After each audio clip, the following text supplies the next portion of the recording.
What's up guys, Wukong bringing another full anime series review, this time talking about Barakamon, collaboration by Kinema Citrus and VAP. Definitely Kinema Citrus, they're a smaller studio, they haven't done too much, they only, I've seen a couple of their other works, but this is definitely their shining work by far, with VAP involved. Music is beautiful, they got that noisy cell ED, but I'll get into all that later. Just to give you a basic overview of the plot, Barakamon follows Handa Seishu, a calligraphist who basically snaps at the beginning of the series and decks, the director in the face, kind of fucking up his career in a sense, because the dude is his boss for all for all intents and purposes, and he's exiled off to this island. I wouldn't so much call it exiled because his father just kind of nudges him to go. His father is also a grand calligraphist, one of, a big name in the world of calligraphy. So his father kind of urges him to go. It's revealed later on, at the end, that his father also, had been to the island before. But, and that's not really too much of a spoiler, but yeah, this will be spoiler free nonetheless. And so he goes to this island. It's a very small, town, where everybody knows everybody, and there, he first meets, the village chief, this young girl, Naru, who I fucking love the shit out of Naru, and all these other characters, mostly children that he interacts with from the ages of like 5 to, 18, people closer to his own age, and as well as the adults and whatnot in the village. But he basically, becomes a role model to these children. Kind of, they use his house as a secret base of sorts, and in that way he comes to love the community, love the island, form relationships and bonds with all of these characters, and really mentors them and becomes a huge figure in their life. So that's basically the structure of it. All the while he's working on his calligraphy game, trying to find his own style, because the reason he decked his boss in the face was basically because he was putting down his calligraphy as too faithful to the fundamentals and not implementing his own style. So his father, both him and his father and the director, who know each other close and whatnot, agreed that sending him to this island will help him mature both as a calligraphist and as a man. So that's basically how the structure of the story and how everything is set up. I fucking enjoyed the shit out of this series. I waited.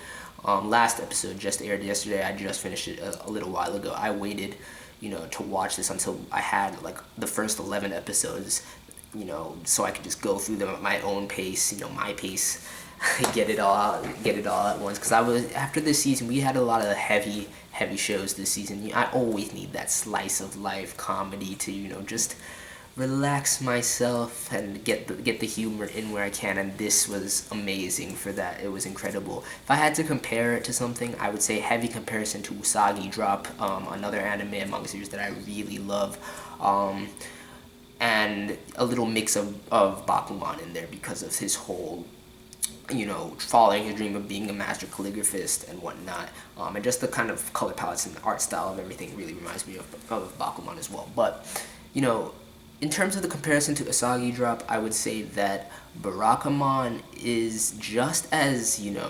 endearing as Usagi Drop. Usagi Drop might be slightly more endearing because that relationship with Rin and everything is very deep, but I don't want to get into this, a completely different series in this review. But they, the thing that Barakamon lacks in comparison to Usagi Drop is the dramatic aspect. But that is not a bad thing. It's only slightly less, and what it lacks in the dramatic aspect, it amplifies in the comedic aspect. So Usagi Drop and Barakamon are very similar, except that Barakamon is more comedic. There's much more characters involved in Barakamon as well. More character diversity and whatnot. You have Hiroshi, 18-year-old, about to graduate high school, trying to figure himself out. Him and Honda, really gets close because they're closer in age and whatnot. You have the two middle schoolers, Tamako and Akiko.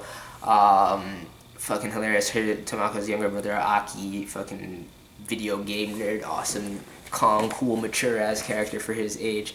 Like I said, Naru's the other main character along with Handa Seishu, 7-year-old girl who basically just annoys the shit out of Handa at first until he comes to love her and adore her. And she really looks up to him, respects him, you know, has a crush on him in certain senses. This is a really cool relationship. I really like how Handa takes all of these people under his wing. And just their dynamic and everything like that. You know, you have Hina, who's always crying, Naru's friend. Just a lot of the village chief. It's just a bunch of different characters that add just a nice dynamic to the entire series. The animation was beautiful. I can't fault it at all. And I was just, throughout the series, I had a smile on my face every episode. I was just dying laughing.